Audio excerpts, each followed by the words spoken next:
元チャンネルをご視聴いただいてありがとうございます。元です。今回はこの小さな組み継ぎ用のノコギリガイドを制作しました。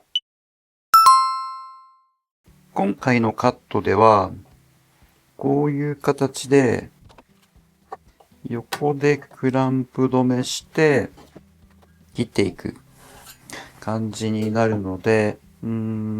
こちら側にクランプを止める部分を作って、こういう L 型で問題ないのかなと思います。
片側の板の墨線が完了しました。ちょっと見づらいんですけど、交互に書いていきます。で、この時に、まず最初に確認してもらいたいのが、実際この墨線と角材を合わせてみて、この墨線に対して角材を当ててみると、線の外で彫るべきなのか、線の内側で彫るべきなのか、これを確認します。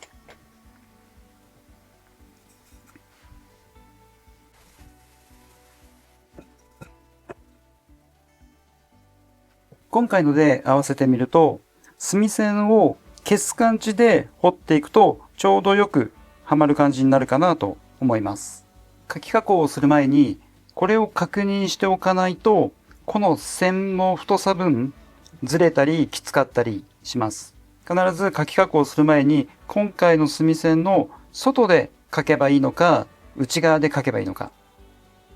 確認してみてください。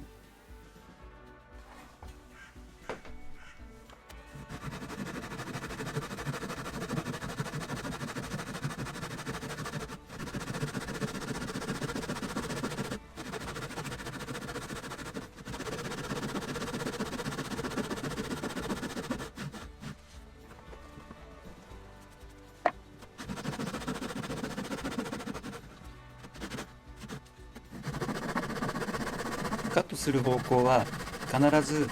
利き手で安定してカットできる方向だけをカットします。反対側の墨線は板を裏返してこの同じポジションでカットします。ノコギリのカットは利き手で精度が出る切り方ができるポジションを保つことが重要です。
いかがだったでしょうか。通常、こういう組み継ぎを作るときには、丸ノコやトリマー、ジグソーなどを使って加工することのが多いと思います。まだそういう工具を持ってなくてもできる方法として、今回のノコガイドがあります。工夫して自作することで、電動工具ではなくても、こういった簡単な組み継ぎであれば加工することができるので、もしよろしかったら参考にしてみてください。それでは次回の動画でお会いしましょう。